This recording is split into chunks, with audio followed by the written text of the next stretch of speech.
ہم پچھلی آیات کو دوبارہ سے ریپیٹ کریں، آیت نمبر 41 سے صرف ترجمے کو لے کے چلتے ہیں۔ وَآمِنُوا بِمَا أَنزَلْتُ مُصَدِّقًا لِمَا مَعَكُمْ۔ اعوذ باللہ من الشیطان الرجیم، بسم اللہ الرحمن الرحیم۔ ویسے اعوذ باللہ جو ہم شروع میں پڑھ لیتا ہوں نا خطبے میں، وہ کافی ہوتی ہے، دوبارہ سے اسے ریپیٹ کرنے کی حاجت نہیں ہے۔ وَآمِنُوا بِمَا أَنزَلْتُ مُصَدِّقًا لِمَا مَعَكُمْ، اور ایمان لاؤ اس کتاب پر جو تصدیق کرنے والی ہے ان کتابوں کی جو تمہارے پاس ہیں۔ دو اعتبار سے تصدیق کر رہی ہے، ایک تو یہ کہہ رہی ہے کہ وہ بھی اللہ کی کتابیں تھیں، اور دوسری اس اعتبار سے تصدیق کر رہی ہے کہ ان کتابوں میں آخری پیغمبر کی نشانیاں تھیں، گویا کہ آخری پیغمبر اور قرآن کا آنا تمہاری کتاب کی تصدیق ہے کہ وہ کتاب سچی ہے۔ دونوں اعتبار سے یہ تصدیق کرنے والی ہے۔ وَلَا تَكُونُوا أَوَّلَ كَافِرٍ بِهِ، اور سب سے پہلے تم تو کافر نہ بنو اس کتاب کے اور اس پیغمبر کے صلی اللہ علیہ وآلہ وسلم۔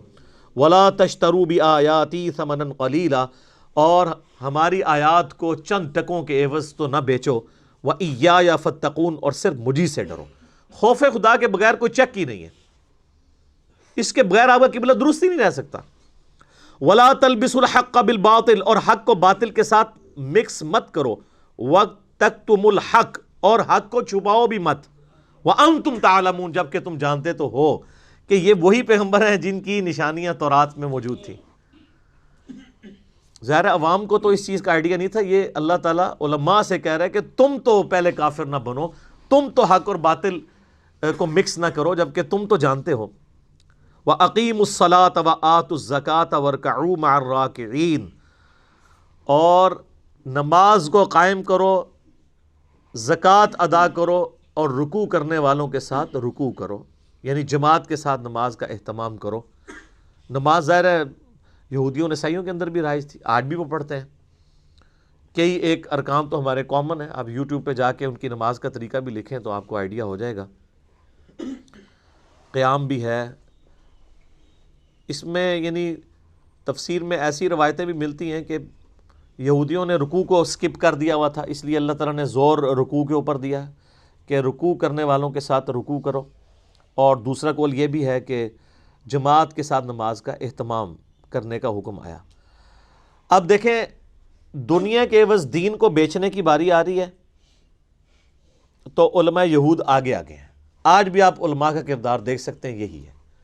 اب اس سے بچنے کے لیے اللہ تعالیٰ نے کیا کہا ہے کہ اگر تم نے حق اور باطل کو مکس کرنے سے بچنا ہے، دنیا کا کتا نہیں بننا، آخرت کا طلبگار ہونا ہے، تو اس کے لیے تمہیں تھم رول بتا دیتے ہیں کہ وَأَقِيمُوا الصَّلَاةَ وَآتُوا الزَّكَاةَ وَارْكَعُوا مَعَ الرَّاكِعِينَ، نماز قائم رکھو، اللہ کی راہ میں جیب ڈھیلی کرتے رہو، اور مسلمانوں کی جماعت کے ساتھ رہو۔ یہ تین کام ہے جس کی وجہ سے تم ان ساری بیماریوں سے بچ سکتے ہو۔ چونکہ جب انسان نماز پڑھتا ہے تو نماز خالی پڑھنی تو نہیں ہوتی، نماز تلاوت تو نہیں کرنی ہوتی، نماز کو قائم کرنا ہے، یعنی پوسچرز کے ذریعے بھی، اور نماز پڑھنے کے بعد جب باہر نکلنا ہے تو جس خدا کے ساتھ عہد کیا ہے نماز کے اندر، اس عہد کی پاسداری نماز سے باہر بھی کرنی ہے، اپنے دنیاوی معاملات کے اندر بھی، حقوق اللہ کے معاملات میں بھی، حقوق العباد کے معاملات میں بھی، اخلاقیات کے اندر بھی۔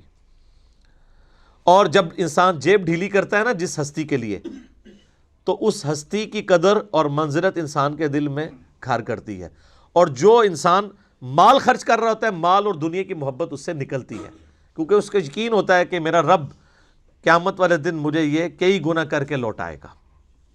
اور مسلمانوں کی جمعیت کے ساتھ رہنے کا فائدہ یہ ہوتا ہے کہ وَتَوَاصَوْا بِالْحَقِّ اور وَتَوَاصَوْا بِالصَّبْرِ ہوتا ہے۔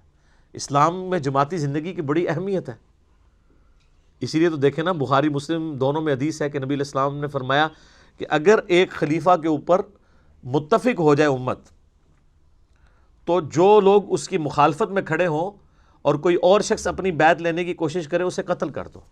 کیوں؟ وہ مسلمانوں کی جماعتی زندگی کو توڑ رہے ہیں۔